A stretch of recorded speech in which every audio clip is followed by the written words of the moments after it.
हम लोग श्रीमद् भागवतम के 11वें स्कंद के 7वें अध्याय से पढ़ रहे हैं और केवल 10 श्लोकों की चर्चा करेंगे।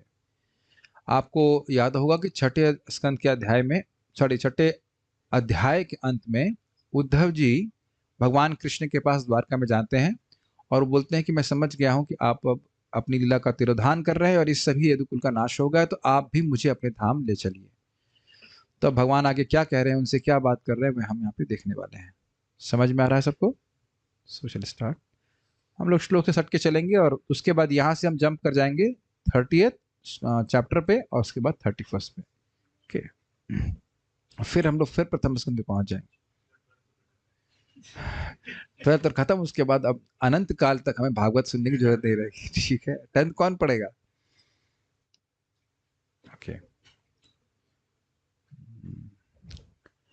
Shri somebody speaking behind me, कहाँ गए? Official chapter is it? Yes, what do you want to chant?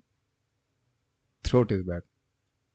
ठीक है, श्री भगवान उवाच श्रीभगवानुवाच यद आत्मा महाभागा यदार्थमां महाभाग तच्च चिकीर्षितमेव मे तच्च चिकीर्षितमेव मे ब्रह्मा भवो लोकपालः ब्रह्मा भवो लोकपालः स्वर्वासं मेऽभिकाङ्क्षिणः। स्वर्वासं मेऽभिकाङ्क्षिणः। यस, अच्छा, श्री भगवानुवाच। अनुवाद पढ़िए। है नहीं सामने। अनुवाद। भगवान ने कहा, हे महाभाग्यशाली उद्धव, तुमने इस पृथ्वी पर से यदुवंश को समेटने की तथा वैकुंठ में अपने धाम लौटने की मेरी इच्छा को सही सही जान लिया है। क्लियर है? उद्धव जी समझ गए थे। हाँ, इसी तरह ब्रह्मा, शिव तथा अन्य सारे लोक नायक अब मुझसे प्रार्थना कर रहे हैं कि मैं अपने वैकुंठ धाम वापस चला जाऊं। तात्पर्य, इसी भौतिक ब्रह्मांड के भीतर स्वर्गलोक में प्रत्येक देवता का अपना निवास स्थान है। यद्यपि कभी कभी भगवान विष्णु की गिनती देवताओं में की जाती है, किंतु उनका धाम वैकुंठ में है। सारे देवता माया के साम्राज्य के अंतर्गत विश्व के नियामक हैं, किंतु विष्णु तो माया तथा अन्य अनेक आध्यात्मिक शक्तियों के स्वामी हैं। उनका भव्य निवास स्थान उनकी अकिंचन दासी माया के साम्राज्य के भीतर स्थित नहीं है। भगवान विष्णु समस्त देवों के देव हैं, अन्य देवता उनके भिन्नांश हैं। सारे देवता क्षुद्र जीव आत्मा होने के कारण माया शक्ति के वशीभूत रहते हैं, किंतु भगवान विष्णु माया की परम नियंता है। भगवान सारे जगत के मूल तथा आधार हैं और यह भौतिक जगत उनके नित्य आध्यात्मिक निवास स्थान के तेजोमय दृश्य की धुंधली झलक मात्र है, जहाँ हर वस्तु अतीव सुंदर एवं आनंददायक है। विष्णु परम सत्य हैं और कोई जीव न तो उनके समान हो सकता है और न ही उनसे बढ़कर।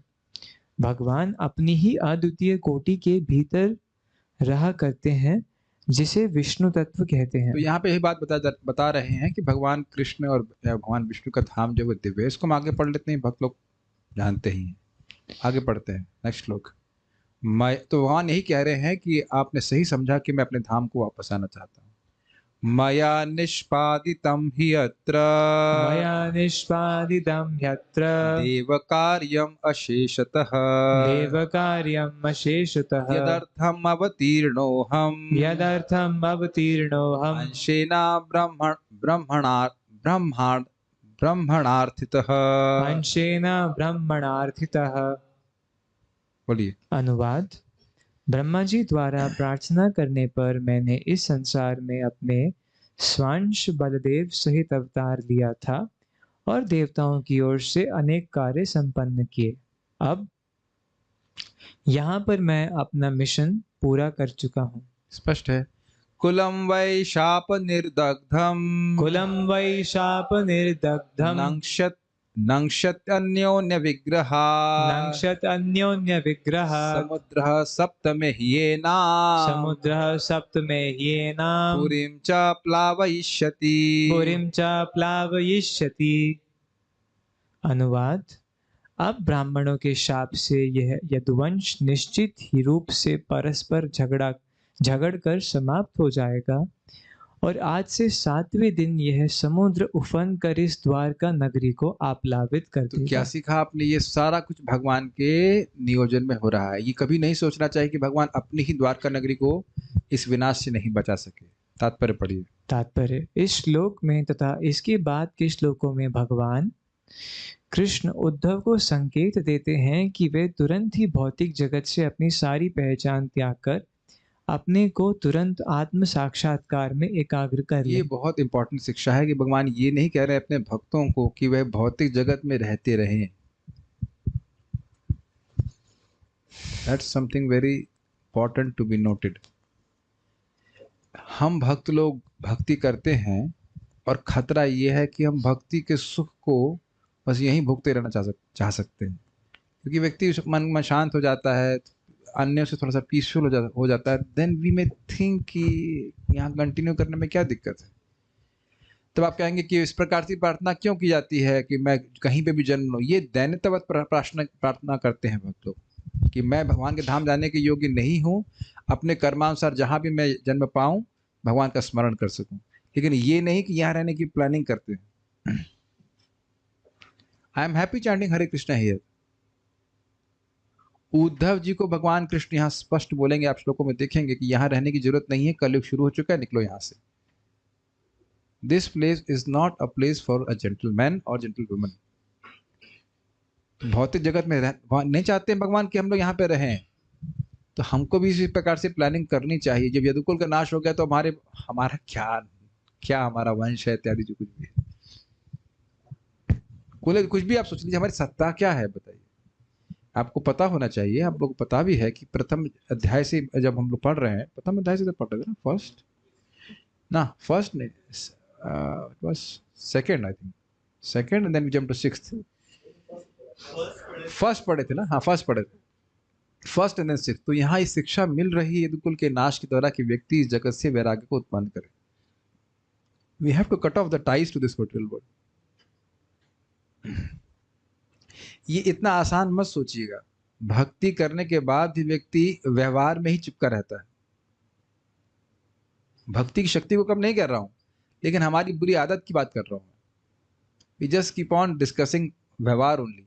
और शाश्वत व्यवहार समझ रहे हैं, दुनिया में आज क्या चल रहा है, आज की क्या खबर है, उसी की चर्चा करते रहते हैं, और शाश्वत लक्ष्य पे व्यक्ति ध्यान नहीं रख पाता कि हमें भगवान के धाम वापस जाना है। ये बात नहीं भूलनी चाहिए। पढ़िए।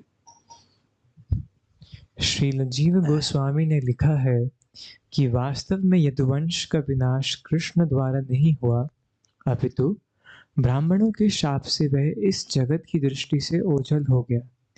इसी प्रकार भगवान का नित्य धाम द्वारका कभी भी समुद्र द्वारा डुबोया नहीं जा सकता। इतने पर भी इस दिव्य नगरी तक पहुंचने वाले बाह्य मार्ग समुद्र से ढक चुके थे। इस तरह भगवान का धाम कलयुग में मूर्ख लोगों की पहुंच के बाहर रहता है, जैसा कि इस कंद में बाद में बतलाया जाएगा। भगवान अपनी योग माया द्वारा अपने रूप, धाम, साज, सामग्री, लीला, परिकर इत्यादि को प्रकट करते हैं और उपयुक्त समय पर वे इन सारी वस्तुओं को हमारी सांसारिक दृष्टि से ओझल कर ये देते बहुत हैं। स्पष्ट है, समझाना नहीं। नेक्स्ट। यद्यपि मोहग्रस्त बद्ध जीव भगवान की आध्यात्मिक शक्ति में संदेह कर सकते हैं, किंतु शुद्ध भक्तगण उनके दिव्य प्राकट्य तथा तिरोधान की प्रत्यक्ष अनुभूति करके आनंद उठा सकते हैं, जिसका वर्णन भगवत गीता में जन्म कर्म च मे दिव्यम के रूप में हुआ है। यदि भगवान के दिव्य स्वभाव के इस पूर्ण ज्ञान को स्वीकार कर लिया जाए, तो मनुष्य निश्चित रूप से भगवत धाम वापस जा सकता है और भगवान कृष्ण का नित्य संगी बन सकता है। श्रीला प्रभुपाद जी इस बात को बहुत महत्व देके कहते हैं कि भगवत गीता का सबसे महत्वपूर्ण श्लोक है ये, जन्म कर्म च मे दिव्य। और फिर हमको आपको आपका चित्त में इस बात को ला रहे हैं कि जीवन का उद्देश्य क्या है। किसी को याद है भगवान को भागवतम के प्रथम स्कंद के दूसरे अध्याय के अनुसार जीवन क्यों धारण करना चाहिए? अच्छा चलिए, जीवन क्यों नहीं धारण करना चाहिए? का कामस्य न इंद्रिय प्रीति लाभो जीवेत यावतः जीवस्य तत्व जिज्ञासा न यस्य यह कर्म भी। प्रभुपा जी इसको भी श्रीमद् भागवतम का बहुत नहीं, इससे पहले वाले श्लोक को क्या है, नार्थो थायोपकल्पते धर्म धर्मस्यापवर्गस्य नार्थो अर्थायोपकल्पते। ना भूल रहा हूं श्लोक की, धर्म का उपयोग कभी भी अर्थ और उपार्जन के लिए नहीं करना चाहिए। जो धर्म करता है उससे अर्थ की जो प्राप्ति होती है उसको वापस धर्म में लगाना चाहिए। चित्त की शुद्धि होनी चाहिए, तत्व की जिज्ञासा करनी चाहिए। तो क्या तत्व की जिज्ञासा करनी चाहिए? तत्व समझते हैं, तत्व का मतलब सत्य क्या है और इसकी जिज्ञासा करनी चाहिए। तो जिज्ञासा मतलब जैसे भी यहाँ हम सुन रहे हैं कि भगवान का तिरुभाव हुआ, यदुकुल का नाश हुआ, तो हम जान रहे हैं भगवान तो दिव्य हैं। तो अब एक भक्त जिज्ञासा करेगा कि इसके पीछे क्या कारण है, वास्तविक रहस्य क्या है, भगवान किस प्रकार से अपने आप को तिरोहित किए। Does that make sense? भगवान ने इस श्लोक में क्या कहा है, इसका क्या अर्थ है? सर्वधर्मान परित्यज्य मान लो भगवान ने बोला तो उसका क्या अर्थ है? Does that make sense? भगवान की बातों पे विचार करना, जिज्ञासा करना, मन को उधर लगाना। अब जानते हैं जहां जिज्ञासा होगी वहां ध्यान होगा।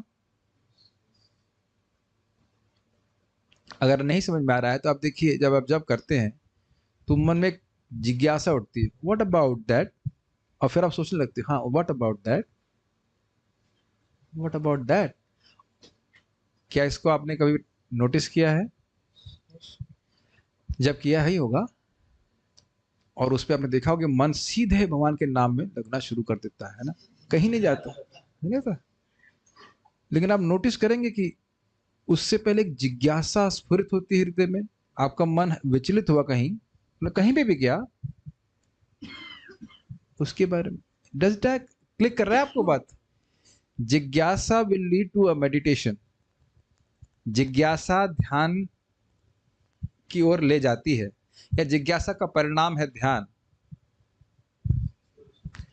मैं कहूं कि कल आप लोग भगवान के लिए एप्पल लेके आइए, किसी भक्त को बोलता है एप्पल लेके आओ, तो मार्केट में उसको एप्पल ही एप्पल दिखाई पड़ेगा। मेरी बात आप समझ पा रहे हैं? ऐसा होता है कि नहीं? कभी आपका जूता खराब हो जाता है तो मोची की दुकान ढूंढते ढूंढते रहते हैं, कहीं कुछ सेम्बलेंस भी होती है मोची की दुकान से, हाँ ये तो मोची की दुकान लगता है, अरे नहीं मोची की दुकान नहीं है। ऐसा नहीं हुआ आपका?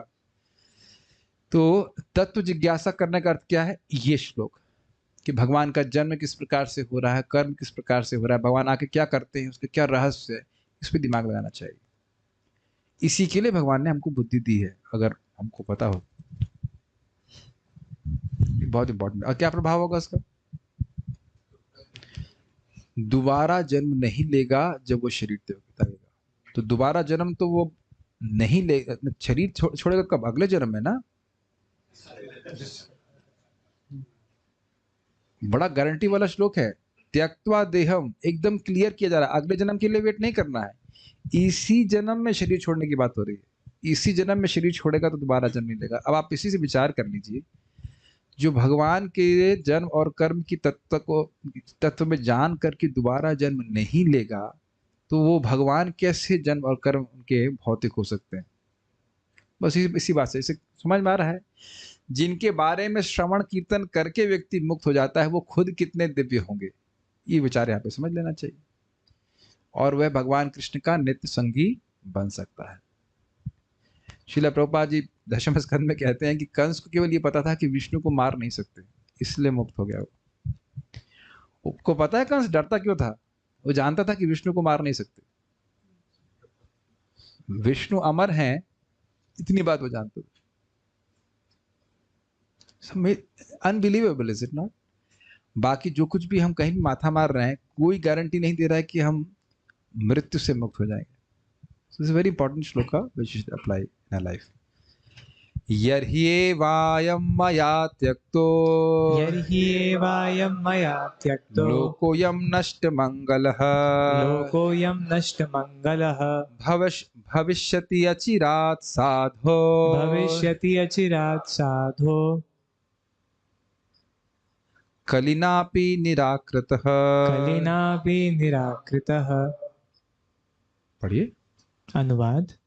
हे साधु उद्धव, मैं निकट भविष्य में इस पृथ्वी को छोड़ दूंगा। तब कलयुग से अभिभूत होकर यह पृथ्वी समस्त पवित्रता से विहीन हो अब जाएगी। एक बहुत बड़ी शिक्षा इस श्लोक से क्या मिल रही है कि कलयुग भगवत इच्छा से ही यहाँ पे प्रकट हो रहा है।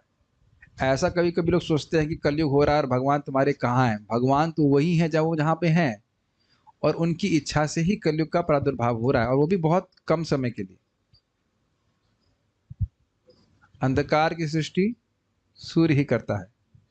अंधकार की सत्ता सूर्य से न तो अलग है और न सूर्य से स्वतंत्र है। ऐसा नहीं कि अब सूर्य आ जाएगा और उसके बाद अंधकार रहता है। ऐसे समझ लीजिए, बड़ा सिंपल सीधा उदाहरण, जैसे सूर्य की उपस्थिति में अंधकार का प्रश्न ही नहीं होता। मानते हैं? कोई विरोध? उसी प्रकार से जब तक भगवान कृष्ण यहाँ प्रत्यक्ष रूप से थे, कलयुग का आने की संभावना थी ही नहीं। तो भगवान स्वयं व्यवस्था बना रहे। अब आप कहेंगे कि कलयुग क्यों आने दिया? तो आप जैसे और मेरे जैसे आलसी को कैसे उद्धार होता? Please raise your hand if you are not आलसी। अगर आप आलसी नहीं हैं तो आप हैंड रेज करिए। Let me just check on Zoom. भाई कोई आलसी ना, राम अवतार प्रभु हैंड रेज कर रहे हैं। अरे निरे आलसी हैं आप, एक नंबर के। कह रहे आलसी हाथ, अगर आप सुने नहीं, आलस कर रहे हैं सुनने में, यदि आलसी नहीं है तो हैंड रेज कीजिए। नहीं है, शर्म नहीं आती, झूठ बोलते हो। कलयुग के व्यक्ति और आलसी नहीं हो। अत्यंत आलसी हैं हम लोग, सुपर आलसी हैं। तो आलसियों के लिए क्या वो हम लोग को गुणों का वर्णन करिए यार। कलयुग के लोग क्या?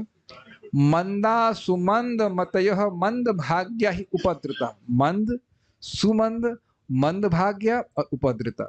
अब इनमें से ये चार गुणों से जो विभूषित ना हो, वो बोनाफाइड कलयुगाइट हाथ खड़ा करेगा कि भाई नहीं नहीं, वो तो ऐसे हाथ नहीं खड़ा करेगा।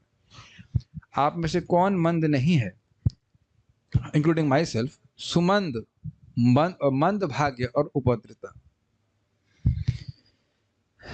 और ऐसे लोगों को भी केवल हरे कृष्णा कृष्णा कृष्णा हरे हरे, हरे राम राम राम हरे, केवल नाम उच्चारण के द्वारा गोलोक की प्राप्ति कैसे होती है अगर कलयुग नहीं आया?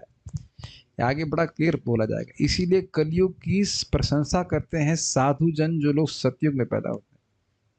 कहते हैं यहाँ भजन कर करके हमारी पीठ टूटी जा रही है, और ये लोग खिचड़ी पुआ पकौड़ा खा करके हरे कृष्ण मंत्र जप करके भगवान की प्राप्ति करें। विश्वास नहीं होता है, लेकिन जो कुछ भी सतयुग में प्राप्त होता, हजारों हजारों साल भजन करने से, वो यहाँ केवल नाम उच्चारण करने से प्राप्त हो जाता।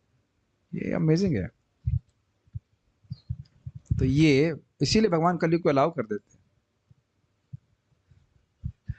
राम अवतार प्रभु कह रहे हैं कि सुबह 3 बजे से लेकर अब तक मैं working, I am working for Krishna. भजन में लगे हैं ध्रुव महाराज की तरह, पत्ते खा के भजन कर रहे हैं। नो बडी स्टैंड एनी चांस। कोई बात नहीं, ये हम सभी लोग उसमें हैं। अगर पूछ लिया जाए कि कल कौन सा श्लोक हम लोग पढ़े थे, तो अब यही शायद आदत के अनुसार याद रहेगा। अरे कल कौन से श्लोक पढ़े थे, तो इनको याद रहेगा कि हम कल श्लोक पढ़े ही नहीं थे। अच्छा, दोपहर में तो पढ़े थे लेकिन शाम को नहीं पढ़े थे। और परसों कौन से श्लोक पढ़े थे? अभी तो हम लोग ये भी भूल गए थे कि अध्याय कौन सा पढ़ रहे थे। तो ये तो हमारी स्थिति है। नंद सॉरी। और यहाँ देखिए, एक बार सूत गोस्वामी भागवत सुने और पूरी श्लोक या पूरे 5,000 श्लोक याद हो गए। That's amazing, without any recording. Soham, हाँ सॉरी, अरे मैं 5,000 क्यों बोला? It was something to do with 5,000, 18,000 लेकिन 5,000 मुझसे क्यों आया? ओ शायद हम उधर चला गया। 18,000 श्लोक उनको याद हो गए। ये दवाइयों का प्रभाव है शायद। कुछ क्रॉस कनेक्शन वाला। 18,000 श्लोक उनको एक साथ याद हो गए। देख लें पहला श्लोक याद है कि नहीं? जन्मादस्य यतोऽन्वयादितरतश्चार्थेष्वभिज्ञः स्वराट् तेने ब्रह्म हृदयादि कवये मुह्यन्ति यत् सूरयः तेजो वारिवृदां यथा विनिमयो यत्र त्रिसर्गो मृषा धाम्ना स्वेन सदा निरस्तकुहकम् सत्यम परम धीमहि। सब कुछ हम लोग देख नहीं रहे हैं, दिन प्रतिदिन सब कुछ क्षीण हो रहा है, तपस्या, स्मृति, सब कुछ कम हो रहा है, and we feel it is normal. Anyways, तो हम खाली ये बोल रहे हैं कि सब कुछ भगवान के कंट्रोल में है, और इसीलिए कलयुग को आने दिए ताकि आसानी से लोग भगवान के पास चले जाएं। पढ़िए। भगवान कृष्ण की योजना उद्धव को कुछ समय बाद अपने ही धाम वापस ले जाने की थी।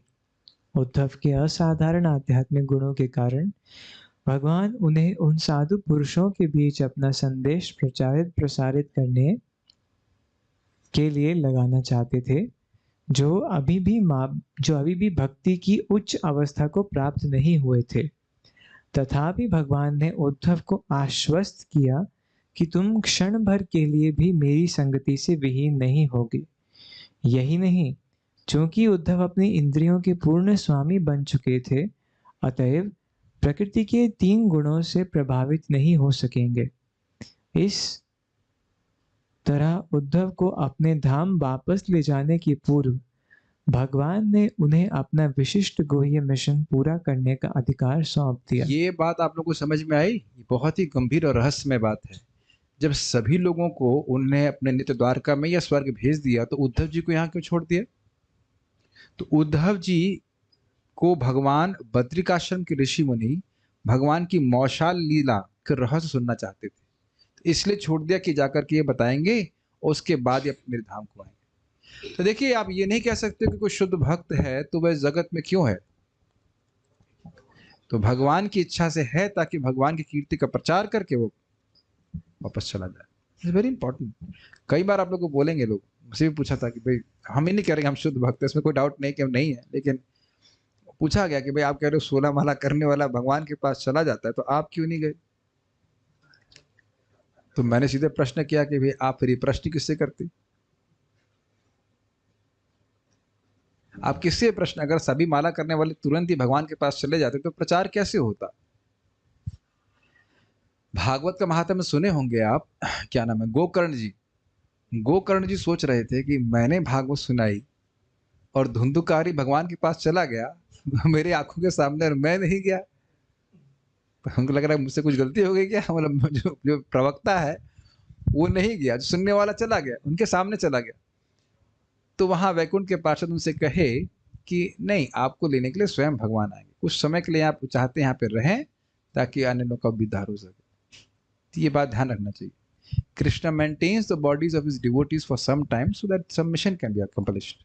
नहीं तो एक ही नाम काफी है भगवान के पास वापस जाने के लिए। ये 6.2.9-10 की टीका में खूब पढ़ चुके हैं, एक ही नाम काफी है। ये बात हमेशा स्मरण रखा करिए कि आप आगे आके बैठ सकते हो, हमने तो आगे पंखा है तो जूम पे सुन लीजिए, क्या कर सकते हैं, we have so many devotees. हाँ, उसमें दिक्कत। तो ये हमेशा आप जप करते समय स्मरण रखिएगा कि एक ही नाम काफी है भगवान के पास ले जाने के लिए। तब हम बारंबार क्यों कर रहे हैं? क्योंकि नाम का जप का प्रभाव है या गोल है नाम जप। We just become addict to chanting Hare Krishna mantra, but कथम अपि सकृदातम मुक्तिदम प्राणिनाम, यू शुड रिमेंबर दिस। तो इसीलिए भक्त को ये नहीं भूलना चाहिए कि वो स्वस्थ रहना क्यों चाहता है। Does that make sense? क्यों रहना चाहते हैं? ताकि भगवान की कीर्ति को हम फैला सकें, भगवान की कीर्ति का प्रचार और कर सकें।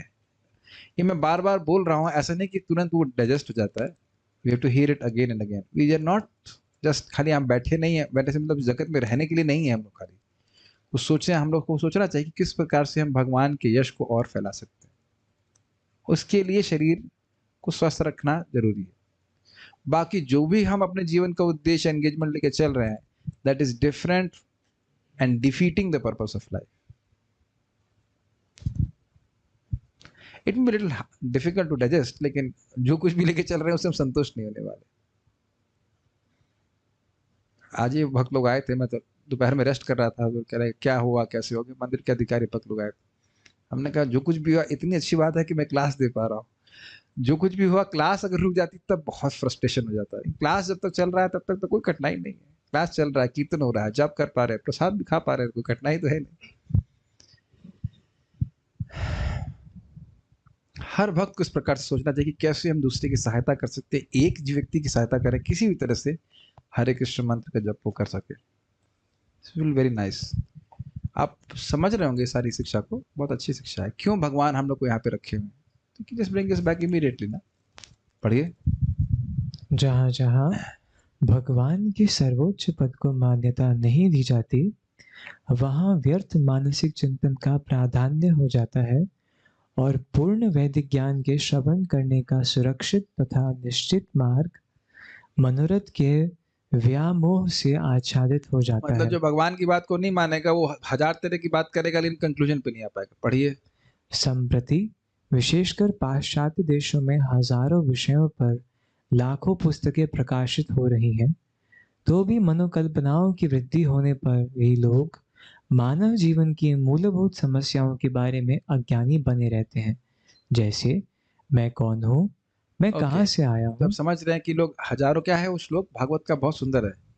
श्रोतव्यादि निराजेन्द्र नृणाम संति सहस्रशः अपश्यताम आत्मतत्वम गृहेषु गृहमेधिनाम। बहुत सारी बातें करने के लिए, हजारों बातें सुनने के लिए, लेकिन भगवान के तत्व को नहीं सुनना चाहते। हम तात्पर्य को थोड़ा छोड़ रहे हैं ताकि हम लोग उस 10 श्लोकों को पढ़ने, वो एक बहुत इजी तात्पर्य है, आप उसको पढ़ सकेंगे तो समझ पाएंगे। हम श्लोक से सट के चलना चाहेंगे। हमने फोर्थ में क्या सीखा?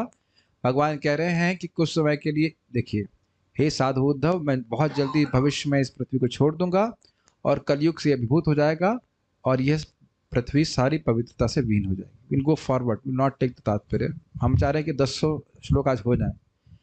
न वस्तव्यम त्वयि त्वय्येवेह न वस्तव्यं त्वयैवेह मया त्यक्ते महीतले मया त्यक्ते महीतले जनो भद्र रुचिर्भद्र जनो भद्र रुचिर्भद्र भविष्यति कुलो कलौ युगे। भविष्यति कलौ युगे। हे उद्धव, जब मैं इस जगत को छोड़ चुकूं तो तुम्हें इस पृथ्वी पर एक बहुत बड़ा घर बनाना चाहिए, पत्नी रखनी चाहिए, 10-20 बच्चे करने चाहिए और ऐसे करते करते तुमको सुखपूर्वक यहाँ पे जीवन व्यतीत करना चाहिए। यही लिखा है ना? सब साइलेंट, साइलेंट है। यही लिखा हुआ है ना इसमें? अभी सही असली वाला पढ़ता हूँ। हे उद्धव, जब मैं इस जगत को छोड़ चुकूं तो तुम्हें इस पृथ्वी पर नहीं रहना चाहिए। सो भक्तों, हम सभी लोगों को प्लानिंग नहीं करनी चाहिए।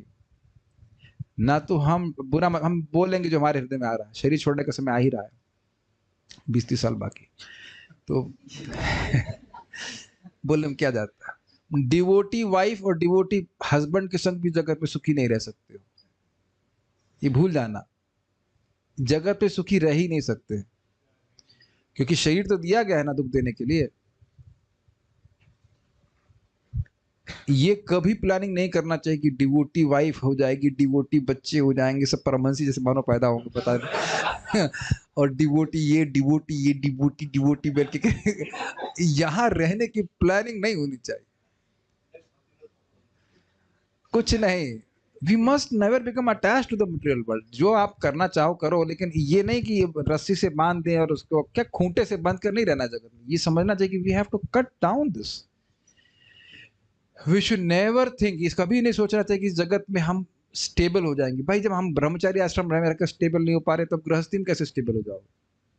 मेरी बात समझ रहे हैं? शरीर से, मन से, वाणी से कुछ ना कुछ कष्ट जीवन में हमेशा आता रहेगा।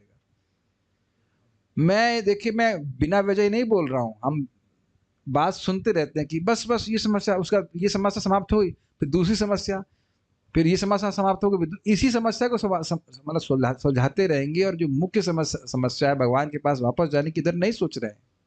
नहीं सोच रहे हैं मतलब, अब मैं क्रोध करने की क्षमता नहीं, पूरी एनर्जी नहीं आ रही, लेकिन नहीं सोच रहे हैं मूर्खतावश। मैं डिवोटीज को स्मरण करके बोल रहा हूँ, कैसे धीरे धीरे काल आ रहा है पास, वो नहीं देख रहे हैं। अरे ये नहीं समझ रहे हो कि आपका मान लो बच्चा है, तो वो आप क्या कर्म लेके नहीं चल रहा है। अपने जीवन में आप दुख निवृत्त कर लिए हैं, जो दूसरे का दुख निवृत्त करने के चक्कर में सोच रहे हो, रो रहे हो। कांट यू सी दैट एक जीव हमारे घर में आया है, वो ठीक है, हमारा कर्तव्य है, लेकिन आप कर्म कंट्रोल, मेरा दर्द कम कर दो एक व्यक्ति, जो भी दर्द है, आप एक व्यक्ति के अंदर, तनिष के अंदर भी क्षमता नहीं कि मेरा दर्द कम कर दे, he can help me but you can't cut it down. I have to suffer what I have to suffer. कर लीजिए काम, किसी की क्षमता है तो। नहीं कर सकते, नहीं कर सकते ना, नहीं कर सकते मतलब नहीं कर सकते, तो आप उसमें उलझे रहने से कुछ फायदा नहीं। जब कुछ कर ही नहीं सकते तो उलझने का मतलब क्या हुआ? आप लोग सब सोच रहे होंगे कि मैं बहुत बेदर्दी वाली बात बोल रहा हूँ, ऐसा नहीं है। ऐसा नहीं कि कोई भक्त बीमार हो तो उसको दवा ना दी जाए, लेकिन उसका दर्द आप कम नहीं कर सकते। अगर किसी का बुखार है 104 तो उसको भोगना पड़ेगा, आप भोग नहीं सकते। आपको पीठ में दर्द होता है, क्या हम लोग कुछ कर सकते हैं? कुछ भी नहीं कर सकते। आपके हाथ के दर्द में कौन कुछ हमारा, हम लोग बांट लेते हैं, सब सहन कर लेंगे, ऐसा होने वाला है? बताइए। एवरीवन सफरिंग, हमारे गुरु महाराज बहुत शब्द अच्छा बोल रहे थे, suffering is for everyone, suffering is for everyone. Amazing line, suffering is for everyone. Don't think कि सफरिंग नहीं आएगी। मैं बार बार इस बात को ड्राइव करना चाहता हूं, केवल इसी बात को ड्राइव करना चाहता हूं, don't plan to be here. यहां रहने की प्लानिंग हमको नहीं करनी चाहिए, चाहे किसी भी आश्रम में हो, गृहस्थी में हो, वानप्रस्थ हो, संन्यास हो। This place is not good. मैं फिर बात को रिपीट करूंगा, जो मैं बोल रहा था, हमारे पास ऐसा शरीर, हम सभी का शरीर ऐसा है जो नितांत रूप से अन्यों पे आश्रित है, खाने के लिए, पीने के लिए, हर चीज। और हमारा असली शरीर जो असली वाला है, वो पूरा इंडिपेंडेंट, आध्यात्मिक। We must not forget that. तो भगवान के इस उपदेश से बहुत बड़ी शिक्षा प्राप्त हो रही है हमको पृथ्वी पे। अब अच्छा, पृथ्वी पे नहीं रहना चाहिए, स्वर्ग में रहना चाहिए? नहीं, न स्वर्ग में, न पृथ्वी, न ब्रह्मलोक, कहीं नहीं। एक बात और यहाँ पे ध्यान देनी चाहिए, बहुत ध्यान से सुनिएगा।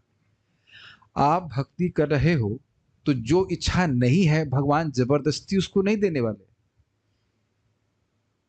Does that make sense? अभी जैसे हम लोग नरसिंह स्तुति पढ़ते हैं, उसमें लिखा है काक वंद्या चया नारी मृतवस्था चया भवेत, जिसके बच्चा मर गया उसको दोबारा बच्चा हो जाता। तो एक भक्त बोल रहे थे, नहीं मैं इसको नहीं पढ़ूंगी, मैं तो शादी नहीं करना चाहती, बच्चे पैदा नहीं करना चाहती। तो भाई तुम नहीं चाहती हो तो उसका मतलब ये नहीं कि भगवान आप दे ही देंगे जबरदस्ती। ये सिद्धांत समझना होगा कि अगर आप धन नहीं चाहते हो तो ऐसा नहीं कि आप जब कर रहे हो तो धन मिलेगा ही या स्त्री मिलेगी, ऐसा थोड़ा ना होता है। हरे कृष्ण मंत्र से सारी इच्छाएं पूर्ण हो जाती हैं और सारी इच्छाएं समाप्त भी तो हो जाती हैं। Does it make sense? ये बहुत बड़ा सिद्धांत है। इसमें लिखा है, भगवान बोलते हैं कि स्वर्ग चाहता है, मुक्ति चाहता है, यदि चाहता है तो आसानी से प्राप्त हो जाता है। ये सुनाई पड़ रहा है मैं क्या कह रहा हूं? अगर आप स्वर्ग नहीं जाना चाहते हो तो जबरदस्ती भगवान नहीं भेजेंगे, जाओ स्वर्ग जाओ पहले, उसके बाद तुम आना मेरे पास। Does that make sense? अगर आप भगवान की प्राप्ति करना चाहते हैं तो भगवान की प्राप्ति हो जाएगी। इस सिंपल। कुछ क्लिक कर रहा है कि नहीं? जाप कर रहे हैं, साधन कर रहे हैं, भगवान की प्राप्ति करना चाहते हैं तो भगवान की प्राप्ति हो जाएगी। और अगर और कुछ चाहते हैं तो वो भी मिल जाता है कि नहीं? भगवान ही मिलेंगे आगे, घबराइए मत। लेकिन जो चाहेंगे वो सब मिल जाएगा हरे कृष्ण मंत्र से। लेकिन मूल बात हमको इच्छा रखनी चाहिए कि मुझे भगवान का पार्षद बनना है, पृथ्वी पर मुझे और नहीं रहना है। भगवान के clear cut instruction Uddhav ji को। उद्धव जी से बड़ा भक्त कौन है यहाँ पे? Raise your hands. मुझे पता था कि नहीं। उम्मीद है कि जूम पे भी कोई, एक मिनट जस्ट चेक करता हूँ, राम अवतार लोग को हर तो नहीं खड़ा नहीं। हाँ, क्लियर है कि नहीं? We have overstayed our welcome. I don't know that's, समझ में नहीं आया। हे प्रिय भक्त, तुम निष्पाप हो, किंतु कलयुग में लोग सभी प्रकार के पाप पूर्ण कार्यों में लिप्त रहेंगे। बहुत अच्छी शिक्षा है। No need to do cricket commentary on this. समझते हैं? कुछ लोग बहुत, हमारे मित्र के ही मैं स्मरण करके बोल रहा हूं, बहुत रुचि लेके दूसरों के फॉल डाउन का वर्णन करते हैं। अरे प्रभु जी ये हुआ वो हुआ। अरे भाई, जो जो पाप का आप वर्णन कर रहे हो वो सब आपके अकाउंट में जा रहा है, मत कीजिए। किसी भक्त का पतन हुआ हो या किसी और व्यक्ति ने पाप किया हो, उसका वर्णन करने वाले को वही पाप लगता है जो जिसने किया है। ये हम प्रथम स्कंद में पढ़ाएंगे भी, पढ़ाया नहीं है। This is pretty heavy. हम समझ नहीं पाते कहाँ से भक्ति में हमारा ह्रास हो रहा है। पता है, बड़ी रहस्यमय बात रामकृष्ण प्रभु बता रहे थे। This is really amazing. वो बोल रहे थे कि देवता लोग प्रेरित करते हैं हमारा भजन को कम करने के लिए। कैसे? चींटी को मार दो, इसे जीव अपराध कहते हैं। चींटी ने कुछ नहीं किया है, प्रेरित करते, मार दो उसको। या कुछ और सामग्री अपने भोग के लिए उसे किसी व्यक्ति से ले लो, इससे भी भजन व्यक्ति कम होता है। May be the AC can be switched off, exhaust on कर दीजिए, क्या फर्क पड़ता है? तो बहुत से लोग, क्योंकि उनको ये भागवत में भी लिखा है कि वो द्वेष करते हैं, क्योंकि जानते हैं भगवान का भक्त भगवान के पास चला जाएगा भजन करके, तो they become envious, can open the window. भगवान के भक्त लोग कोई भजन कर रहे हैं तो कभी कभी वो देवता लोग इस प्रकार से प्रेरित कर देते हैं। इसको इसको क्या दिक्कत है? ये इच्छा करने में क्या दिक्कत है? It will all delay the process of going back to God. देखिए, जो हम भक्ति करते हैं तो अब जैसे मान लीजिए आप, ये थोड़ी बहुत निंदा करने में क्या दिक्कत है? खाना कैसे हजम होगा? डाइजेशन भी जरूरी है ना, थोड़ी बहुत प्रजल्प तो करना जरूरी रहता है। ये सब प्रकार, इस प्रकार से वो प्रेरित कर सकते हैं, लेकिन भक्त को सतर्क रहना चाहिए। इन सभी चीजों से व्यक्ति का भजन की ह्रास हो सकता है। अगर आपको नहीं विश्वास हो रहा है तो ध्रुव महाराज स्वयं बोलते हैं कि देवताओं ने मुझसे छल किया है।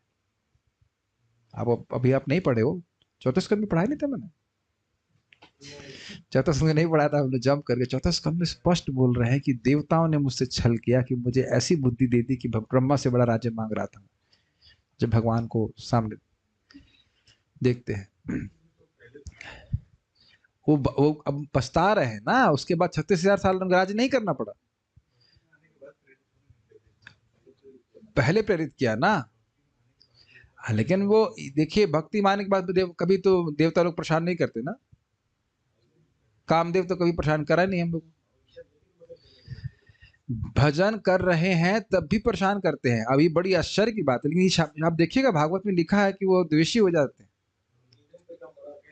हाँ, हमारा स्थान ना, उनको लगता है ये तो भगवान के पास चला जाएगा। ये बड़ी अमेजिंग बात है। ऐसे तो देवता लोग प्रसन्न भी होते हैं भगवान के भक्त से, दोनों ही बातें हैं। लेकिन उनको भी लगता है क्यों जा रहा है भगवान के पास। बहुत परीक्षा लेते हैं, माया देवी परीक्षा नहीं लेती है भजन के बाद, बहुत तरह से परीक्षा लेती है। और निमित्त किसी को भी बना सकती है, चाहे देवता को बना चाहे किसी को बना, लेकिन परीक्षा ली जाती है। क्या नाम है, मार्कंड ऋषि की परीक्षा नहीं लेने गए? कौन? देवता ही लोग तो आए थे ना, अप्सराएं क्या क्या लेकर के आए थे। हम बात मूल ये कर रहे थे कि इस कलयुग में लोग पाप करेंगे ही, डोंट बी सरप्राइज्ड। और उस पर टीका टिप्पणी करने से कुछ खास होने वाला है नहीं, हम अपनी वाणी को व्यर्थ कर रहे हैं। अतएव तुम्हें यहां नहीं रुकना चाहिए। बड़ा स्पष्ट है, बहुत अच्छा श्लोक है ये, हमारे लिए बहुत अच्छा श्लोक है। जब भगवान उद्धव जी को नहीं चाह रहे यहाँ पे रहे, तो हम क्यों इस प्रकार से सोचे कि हमें यहाँ पे और प्लानिंग करके कुछ रहना चाहिए। मुझे बहुत अच्छा लगा था। हम अब तात्पर्य नहीं पढ़ रहे हैं, श्लोक लेंगे ताकि पूरा हो जाए।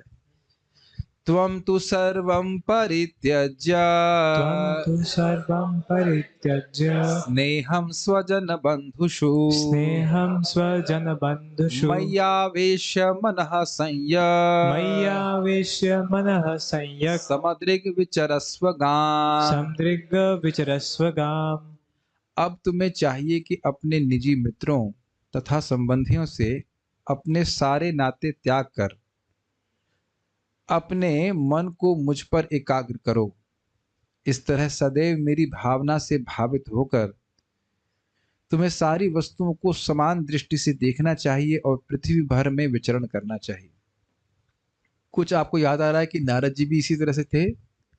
गाम पर्यटन शब्द था कि पूरी विश्व में वो भ्रमण कर रहे थे, लेकिन विमदः विमत्सरः, उनके हृदय में कोई मद नहीं था। मद का मतलब क्या था? मद का मतलब क्या होता है? अहंकार। Very good.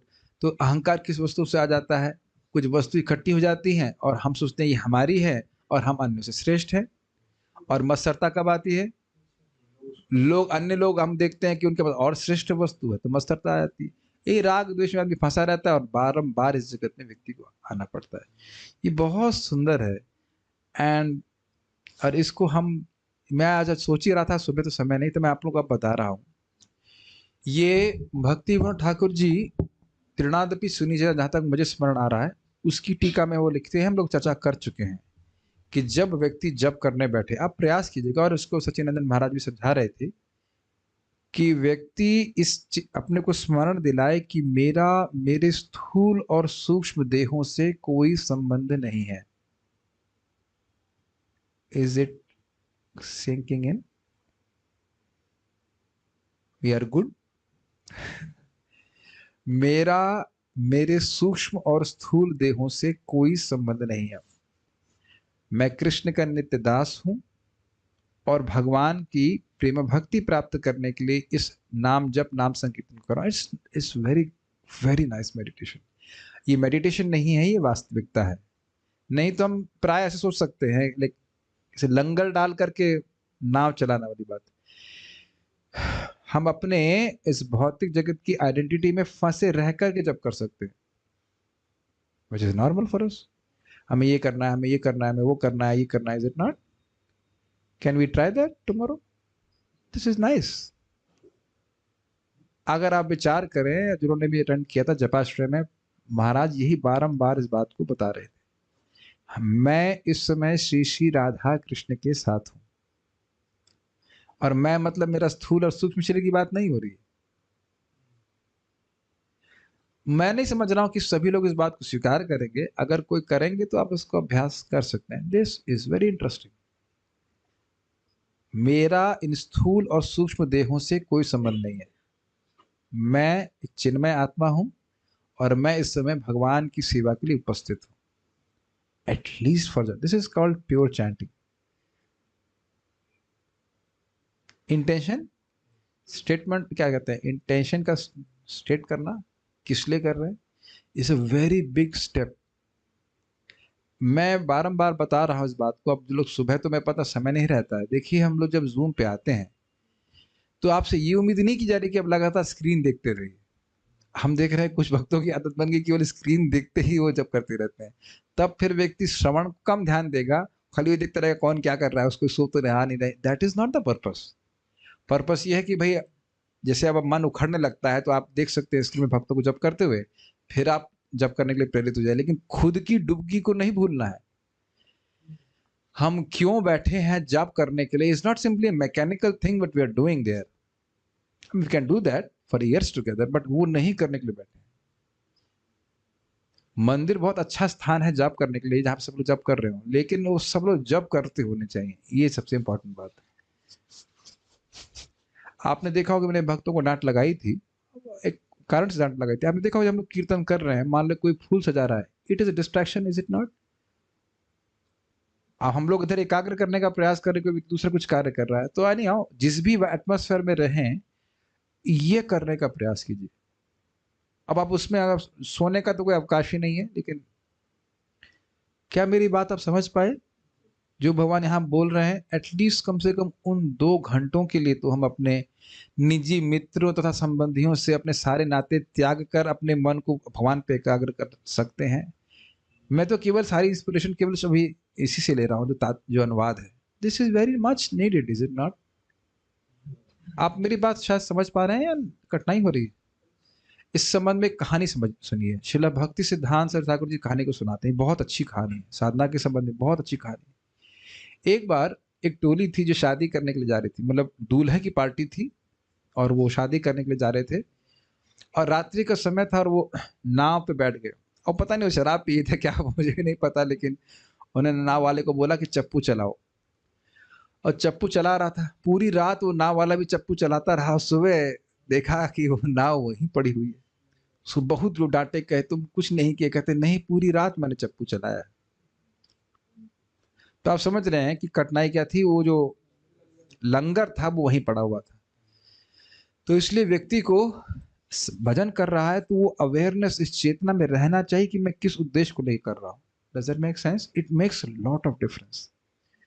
थोड़ा सा भी करेगा, लेकिन उसका प्रभाव बहुत अधिक होगा। अब देखिए, ये सारी बातें उन लोगों के लिए हैं जो गंभीरता से जप करना चाहते हैं, भक्ति करना चाहते हैं। बाकी जब तो किसी भी तरह से, कथम अपी किसी तरह से भी किया जाए तो फर्क पड़ता है। ये बात बलदेव विद्याभूषण बात भी समझाते हैं कि जब कोई व्यक्ति भगवान का नाम उच्चारण निष्काम भावना से करता है तो सहज रूप से इस जगत से विरक्ति होने लगती है, मुक्ति की इच्छा अपने आप आने लगती है।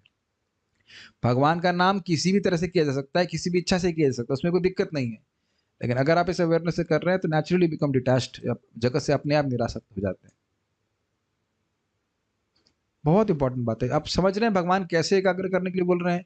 आप ये विचार कर पा रहे हैं, समझ पा रहे हैं कि भगवान बोल रहे हैं कि इस जगत के संबंधों को भूलिए, they are actually illusory. Actually illusory मान रहे हैं ना, हमारा कभी जन्म तो होता नहीं, ना तो हमारी कोई माँ है, ना कोई हमारे पिता है भगवान कृष्ण के अलावा छोड़ करके, और उन्हीं में या बच्चों की बात कर रही है। देखिए हमें पता है कि वो स्वाभाविक प्रेम के विषय होते हैं, हमें सोचता है, लेकिन क्या 2 घंटा अगर हम अपने परिवार के बारे में नहीं सोचेंगे तो वो क्या वो मर जाएंगे? ट्राई इट, वो नहीं मरने वाले। एटलीस्ट उन 2 घंटों के लिए हम प्रयास करें कि we can be an proper true awareness. ऐसा नहीं कि देखिए सब मैं जब बोल रहा हूं तो मैं सिद्ध हो गया हूं ये बोलने में, but when are we going to start it? इसीलिए आज भी मैं एक भक्त को बता रहा था कि देखिए देर में नहीं उठना चाहिए। आप अगर सुबह उठेंगे तो काफी संभावना है इस प्रकार से संबंधियों को भूल करके आप भजन कर सकते हैं। Is it not? कम से कम उस समय बच्चे लोग सो रहे हैं या पत्नी सो रही है, सब कुछ सो रही, तो उस समय तक कम से कम व्यक्ति का महाराज बोलते सेक्रेड स्पेस, एक दिव्य स्थान है जहां वो भगवान के संग समय बिता सकता है कि नहीं? So think about it. भगवान ऐसा यहाँ पे एक्सपेक्ट कर रहे हैं और हमें भी करने का प्रयास करना चाहिए। समान दृष्टि से वस्तुओं को देखना, सब कुछ भगवान की शक्ति है, मेरे भोग के लिए कुछ भी नहीं है। जब तक हम इस जगत में हैं, वस्तुओं का उपयोग भगवान की सेवा में करके हमें भगवान के पास आना चाहिए। ओके,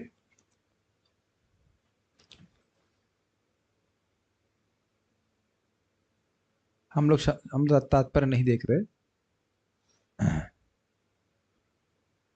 बहुत लंबी तात्पर्य है, हम उनको पढ़ लीजिएगा। मैं चाह रहा हूँ कि उस हम लोग हाँ, लेकिन हम लोग अभी बस 10 तक पूरा करके फिर विल स्टॉप।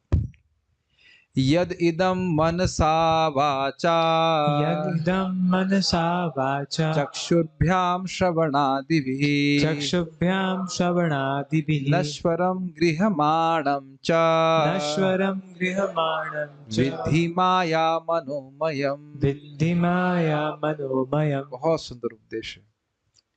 हे उद्धव, तुम जिस ब्रह्मांड को अपने मन, वाणी, नेत्रों, कानों तथा अन्य इंद्रियों से देखते हो, वह भ्रामक सृष्टि है, अमेजिंग है, जादूगरी है, जिसे माया के प्रभाव से मनुष्य वास्तविक मान लेता है। दिस इज वेरी हैवी, है कि नहीं? कौन बोल रहा है? भगवान बोल रहे हैं। देखो इमोशन तो आने चाहिए।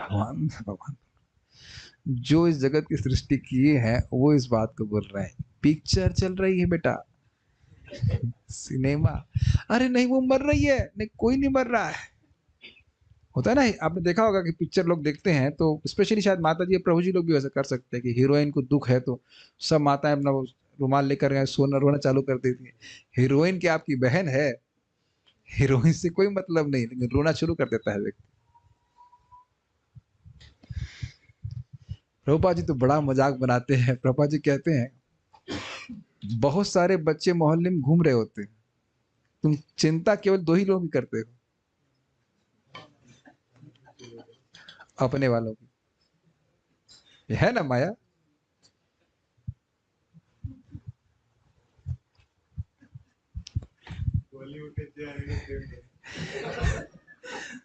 आप देख सकते हैं मन से।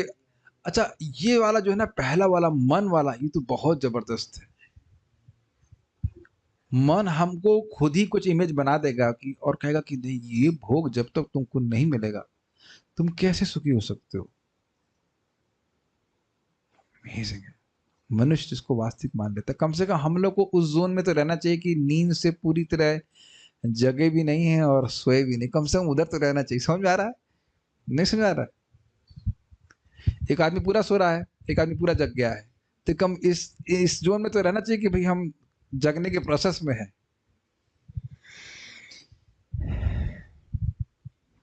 महाराज उसको दूसरी तरह से बड़े विनोदपूर्ण तरह से कहते हैं कि देखो भाई, जिस समस्या को आप बहुत समस्या मान रहे हो, जगत की समस्या, ये सब काम बहुत महत्वपूर्ण है, उसको 6-7 घंटे के लिए अगर आप भूल ना जाएं तो बहुत दिक्कत होती है कि नहीं? रोज 6-7 घंटे सो लेते हैं तो सारी समस्या सॉल्व हो जाती है कि नहीं? सॉल्व तो नहीं होती है, लेकिन एटलीस्ट हम भूल जाते हैं, और ना भूलें तो बहुत दिक्कत होती है। ये काफी बहुत सिंपल सी बात है, लेकिन बहुत स्ट्राइकिंग है। तो अब जो जागृत जीवन की समस्या है, उसका महत्व क्या है, ये बताइए। मैं इसलिए बोल रहा हूँ कि हम थोड़ा बहुत, अब तो हम कम कर रहे हैं, लेकिन फिर भी काउंसलिंग चलती रहती है थोड़ी बहुत। शादी नहीं हो रही है, ये बहुत आजकल बहुत सबकी ये बहुत समस्या होती है, शादी नहीं हो रही है, ये हो गया है, वो हो गया है, इत्यादि इत्यादि इत्यादि। ये क्या क्या चल रहा है, ऐसा लग रहा है कि हम, पता नहीं लोग क्या सोच रहे हैं, मैरिज ब्यूरो में हो ना क्या? क्यों पूछते हैं? What is this? मैंने तो कभी शादी को समर्थन तो हम अपनी तरफ से कभी नहीं दिए, पता नहीं क्यों सोच रहे हैं। बट सभी कुछ इल्यूजरी। और आप देखना, जिन लोगों की शादी हो जाएगी ना, आप देखना किस प्रकार से इल्यूजन बढ़ जाता है। अब देखना, मैं शाप नहीं दे रहा हूं, देखना। मैंने ये नहीं कह रहा हूं कि करो या मत करो, मैं पता है कि मैं क्या कह रहा हूं, लेकिन लेकिन आप देखना कि कैसे फंसोगे आप। सब कुछ बोलने के बाद भी कुछ सुनाई नहीं दे रहा है, कुछ सुनाई नहीं दे रहा है। हम एक माता जी को बोले, माता जी अभी आप कोविड से बाहर आई हो, बिल्कुल जाने वाली थी, मरने वाली थी। हाँ, मरने वाली तो थी मैं, 60% लंग डैमेज हो चुका था, फिर भी भगवान बचा लिए। फिर भी आपको चिंता हो नहीं होती कि अपनी मृत्यु के बारे में आप मतलब मृत्यु को पार पारने के बारे में सोचो। Is it not striking? अगर आप मरने वाले उसका उसके बाद भी सोचेंगे कि भाई हमको अभी इसका क्या हुआ, सो कैसे आज आमिर सोचता कि मरने से बच गया, चले जरा बड़े बच्चे की शादी करवा दे, उसके बाद भजन करें, नहीं। और ये, उसको ऑफ कर दीजिए माइक। ये केवल एक ही नहीं है, this will happen with everyone. Don't think it doesn't happen with devotees. कितना हूं सुन लेता है, फिर वही आसक्ति बनी रहती है। हम एक ने कितने एग्जाम्पल ऐसे देख रहे हैं। It is dangerous. और यहां भगवान क्या कह रहे हैं? सब कुछ भ्रामक है भ्रामक। हाँ, जाप करते रहते हैं, शास्त्र सुनते रहते हैं, तो थोड़ा थोड़ा दृष्टि दिख आने लगती कि नहीं, वाकई भ्रामक है। वास्तव में तुम्हें यह जानना चाहिए कि भौतिक इंद्रियों के सारे विषय क्षणिक हैं।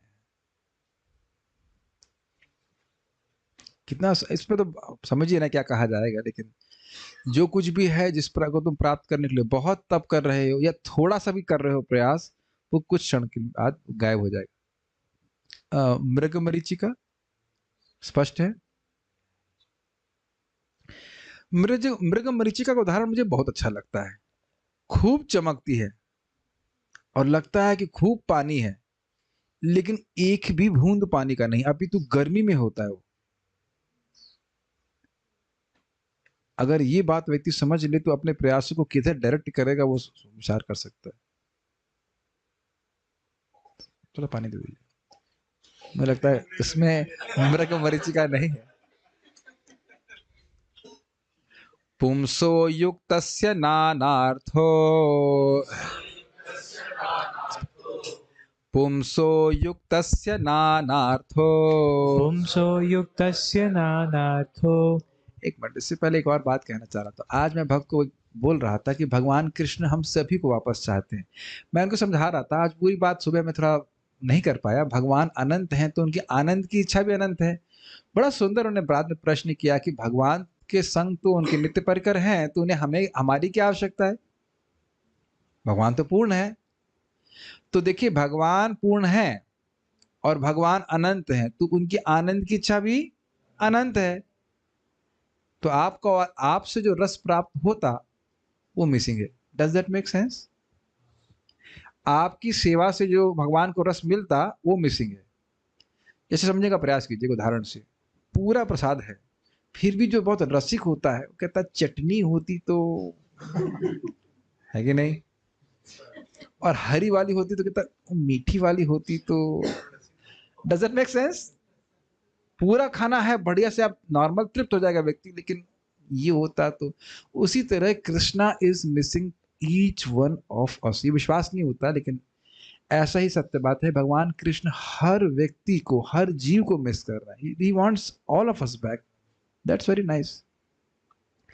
फिर मैं विचार कर रहा था कि उनको ये बात ये हजम नहीं होगी, मुझको कृष्ण कैसे चाहेंगे। लेकिन उन भक्त के ही जीवन में देख रहा था कि अत्यंत, क्या कहते हैं इसको, नहीं नहीं, आसक्ति थी, इस प्रकार की आसक्ति का होता है, एस्पिरेशन होती है ना, कि हम ये बन जाए वो बन जाए। आकांक्षाएं थी, वह कैसे शांत होती चली जा रही है with in just matter of 1 year और सो। 1 साल के अंदर इस प्रकार से हो रही है। तो क्या मतलब है? ये नहीं दिखा रहा है कि भगवान आपको अपने पास लाना चाहते हैं?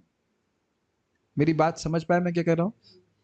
जो बहुत आकांक्षा जिसकी पड़ी रहेगी जगत में, तो वो तो जगत में जन्म लेगा ना। तो भगवान अगर उन इच्छाओं को, जिनको हम छोड़ना भी नहीं चाहते थे, उनको खत्म कर रहे हैं, तो क्या मतलब है? अगर अभी भी नहीं समझ में आ रहा, तो आपने कभी अमेजोन का पार्सल खोला है?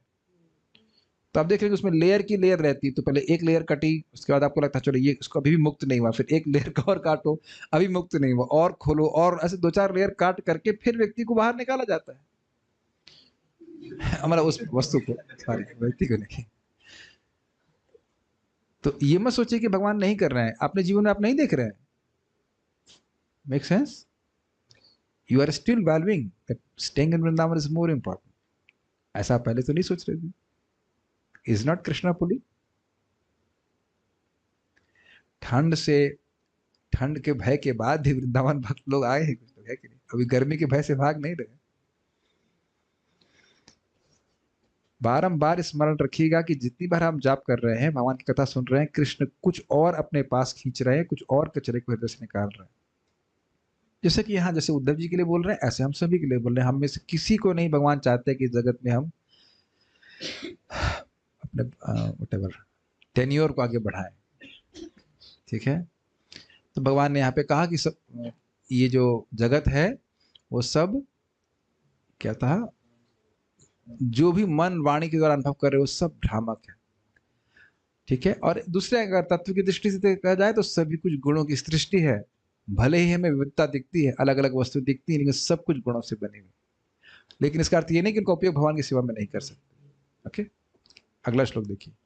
पुंसो युक्तस्य नानार्थो पुंसो युक्तस्य नानार्थो भ्रमस गुणदोष भाग भ्रमसा गुणदोषभाक् कर्मा कर्म विकर्मेति कर्मा कर्म विकर्मेति गुणदोष धियोभिधा।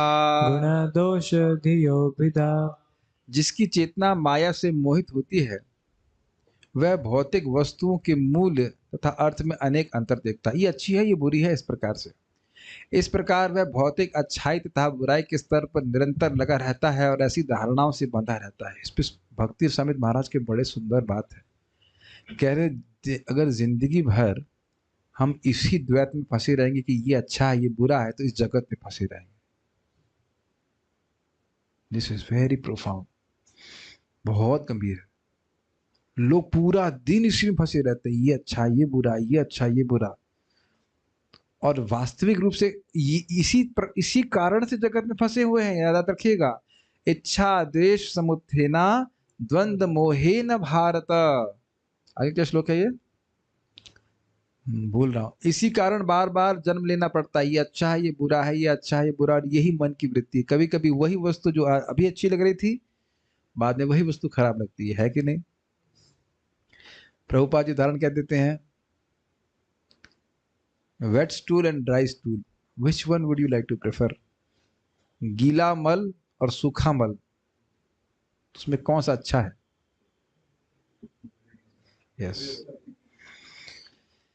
भौतिक द्वैत में लीन रहते हुए ऐसा व्यक्ति अनिवार्य कर्तव्यों की संपन्नता, ऐसे कर्तव्यों की असंपन्नता तथा निषिद्ध कार्यों की संपन्नता के विषय में कल्पना करता रहता है। मतलब ये कार्य हमने कर लिए, ये बहुत महत्वपूर्ण कार्य थे, इन्हें करना चाहिए था, ये अच्छी बात है, ये हो गया, ग्रेजुएशन हो गया हमारा, और इसके बाद नहीं हो पाया तो चिंता, नहीं हो पाया, आत्मा को ग्रेजुएशन नहीं मिला, बीटेक बीएससी व्हाटएवर नहीं मिल पाया, और कभी कभी पाप करने की संपत्ति के बारे में सोचता है, पाप भी पूर्ण नहीं हो पाए। इस प्रकार से बहुत सारे विचार करता रहता है और वो बेसिकली एडजस्ट करता है ए टू बी। ये एडजस्टमेंट ठीक नहीं था, थोड़ा सा एडजस्ट कर लूंगा तो ठीक हो जाए। वो सिचुएशन बहुत अच्छी है। कोई भी भौतिक सिचुएशन किसी भी जीव के लिए कभी भी अच्छी नहीं हो सकती। जगत डिजाइन ही ऐसे किया गया है कि हम लोग सेटल नहीं हो सकते। और अमेजिंग बात है, ये ध्यान दीजिएगा कि भक्त लोग, हम भक्तों की बात कर रहे हैं, अभक्तों की बात नहीं कर रहे हैं। इस इल्यूजन में मत रहिएगा, इस मोह में मत रहिएगा कि जब सब कुछ सेटल हो जाएगा तब भजन करेंगे। कहीं किसी को ऐसा तो, अच्छा सब यहाँ पे आत्म साक्षात्कारी पुरुष, भाई जब नौकरी लग जाएगी, जब पत्नी ठीक से बर्ताव करेगी, जब ये हो जाएगा तब वो हो जाएगा, वो करते करते हम ही खत्म हो जाएंगे। जिंदगी में कभी एडजस्टमेंट परफेक्ट नहीं हो सकता है, याद रखिएगा। किसी का जीवन परफेक्ट नहीं है। क्या को उर्दू की कहावत कुछ है ना, किसी को मुकम्मल जहां नहीं मिलता, किसी को जमीन और किसी को आसमान नहीं मिलता। सुना आपने? ये कहाँ से आ गया लेकिन है। Everybody is dissatisfied. तो ये भी आ गया। और ये बात बहुत पूर्ण है। हमारा समझा रहे थे कि हम इंसानों को जो जो इंद्रियां मिली हैं, वो एक इंद्रिय बहुत सारे रस भोगने के लिए उसका सामर्थ्य है, और एक रस भोगते हैं उससे फिर और चीजों की सृष्टि हो जाती है। तो संतुष्ट रहना चाहिए। बहुत लंबा तात्पर्य, इसको हम छोड़ रहे हैं। हम चाह रहे थे कि फ्लो याद रहे, कि बहुत तात्पर्य में चला जाऊंगा तो भूल जाएंगे कि बात क्या हो रही है। तो हम केवल श्लोक से सट के चल रहे हैं। तो इसलिए जब भ्रामक है तो क्या करना है, जरा देखिए। तस्माद् युक्तेन्द्रिय ग्रामो तस्माद्युक्तेन्द्रियग्रामो युक्तचित्त इदं जगत् युक्तचित्त इदं जगत् आत्मनीक्षस्व विततम् आत्मनिक्षस्व विततम् आत्मानं मय्यधीश्वरे। आत्मानं मय्यधीश्वरे। इससे पहले मैं आगे जाऊं, एक मैंने ऑब्जर्व किया है कि देखा हूं कि जो प्रॉपर साधु लोग हैं वो उस जगत के निंदा चुगली में नहीं फंसते, ज्यादा विवेचना नहीं करते हैं। आप देखा है परम पूज्य वृंदावन चंद्र महाराज को, देखें वो सब कृष्ण के विषय बात करने में वो लगे रहते हैं। बहुत रेयर कहीं, हाँ अगर कहीं भक्त लोग आलोचना करते तो इसीलिए कि वो भक्ति के संबंध में होता है। लेकिन अब हर चीज की अगर हम आलोचना करने लग जाएं तो आपका हमारा मन विक्षिप्त ही होगा। Doesn't make sense? ये नहीं कि हर चीज पे आपको क्रिकेट की तरह कमेंट्री करते रहना है। आपने हंसाओ मत भाई। क्या हर व्यक्ति का, हाँ मतलब हमने क्या कहते हैं उसको, हाँ ठेका ले रखा है, कॉन्ट्रैक्ट लिया कि।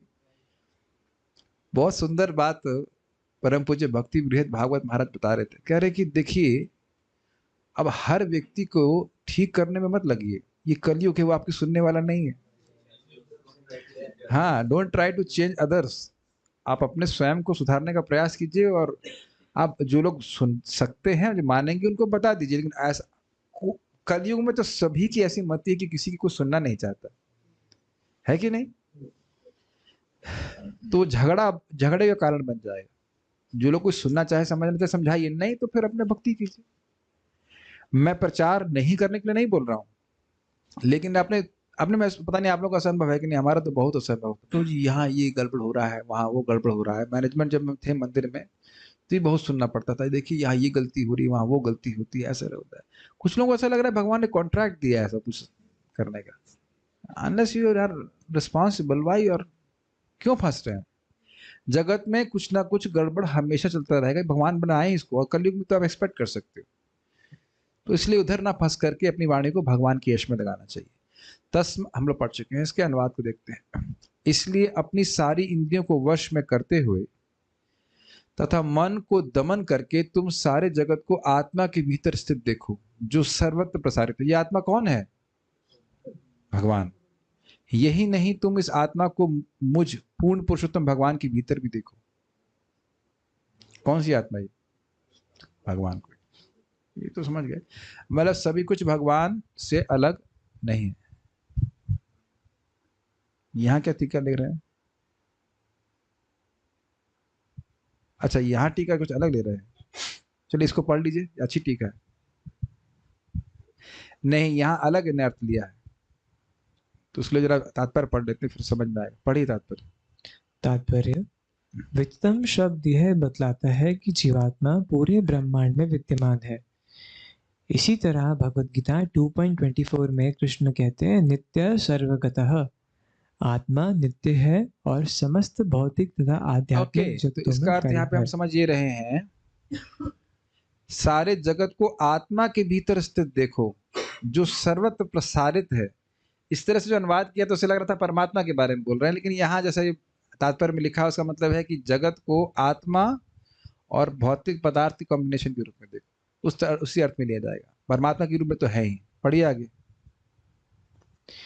किंतु इसका अर्थ यह नहीं होता कि प्रत्येक जीवात्मा सर्वव्यापक है, अपितु यह कि भगवान कृष्ण ने अपनी दर्शा शक्ति का सर्वत्र विस्तार कर रखा है। इस तरह मनुष्य को आंख मूंद कर यह निष्कर्ष नहीं निकालना चाहिए कि सूक्ष्म जीव सर्वव्यापक है, प्रत्युत उसे यह समझना चाहिए कि ईश्वर महान है और अपनी निजी शक्ति का सर्वत्र विस्तार ओके, करते हैं। तो अर्थ यही है कि आत्मा और जड़ पदार्थ की कॉम्बिनेशन के रूप में जगत को देखो, और वो आत्मा भगवान में स्थित है, मतलब सारी आत्मा भगवान में स्थित है, ये समझने का प्रयास करिए। Okay, go forward. अगला श्लोक है, आखिरी श्लोक है, ज्ञान विज्ञान संयुक्त ज्ञान विज्ञान संयुक्त आत्मभूत शरीरिणा आत्मा भूतः शरीरिणाम। आत्मानुभव, आत्मानुभव होना चाहिए, हाँ प्रभु, आत्मानुभव नीचे आत्मा नहीं आत्मलिकम। है, आत्मानुभव तुष्टात्मा आत्मानुभवतुष्टात्मा नान्तरायर्विहन्यसे। नान्तरायर्विहन्यसे। पढ़िए। अनुवाद। वेदों के निर्णायक ज्ञान से समन्वित होकर तथा व्यवहार में ऐसे ज्ञान के चरम उद्देश्य की अनुभूति करके तुम शुद्ध आत्मा का अनुभव कर सकोगे और इस तरह तुम्हारा मन तुष्ट हो जाएगा। उस समय तुम देवता दी से लेकर सारे जीवों के प्रिय बन जाओगे और तब तुम जीवन के किसी भी उत्पाद से रोके नहीं जाओगे। ठीक है, इस पे और कुछ नहीं है। और उसके बाद बस एक बात यहाँ पे बोली जा रही है कि जब व्यक्ति मत्सरता से रहित हो जाता है तो सभी जीवों को प्रिय हो जाता है। मैं 10 तक ही बोला था पढ़ने के लिए, या 10 तक करेंगे ऐसा बोला था? Just a second. नहीं, बस मैं खाली एक चीज़ देखना चाह रहा हूँ कि इसमें आगे क्या बोल रहे हैं, and then will stop. Just, और नहीं पढ़ा रहा उसको, घबराइए मत, विश्वास रखिए भगवान पे। 11वें में क्या बोल रहे हैं, बस उसके बाद एक्चुअली हमें यहाँ तक, हमें 6 तक ही लेना था ना, मेरे मुख से 10 निकल गया, तो ठीक है 10 मिनट पढ़े। उसके बाद भगवान उद्धव जी को ज्ञान देंगे, वो हम और ज्ञान की चर्चा नहीं कर रहे हैं यहाँ पे, जब हम लोग 11वें स्कंद में जब कभी भी आएंगे तब हम पढ़ेंगे। बेसिकली बात यह है कि भगवान ने उद्धव जी को बोला कि अब तुमको यहाँ पे नहीं रहना चाहिए और किस प्रकार से संतुष्टि होकर के इस जगह पे तुम्हें विचरण करना है तुम करो। अब हम लोग कल से भगवान ने चाहा तो 30वें अध्याय को पढ़ेंगे, जहाँ पे अब ये सारा एक्शन शुरू होगा प्रभास क्षेत्र में जाने का। उसके बाद कैसे वो युद्ध कर रहे हैं, कैसे एक दूसरे को मारते हैं, वो सब कल सुनेंगे।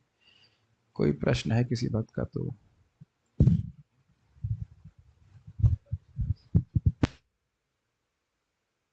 अपराध भी लगता है प्रभु जी, पता नहीं क्या बोल रहे हैं। आज आप बोल रहे हो तो लग रहा है कि आप लॉस्ट चिल्ड्रन ऑफ यूनिवर्स।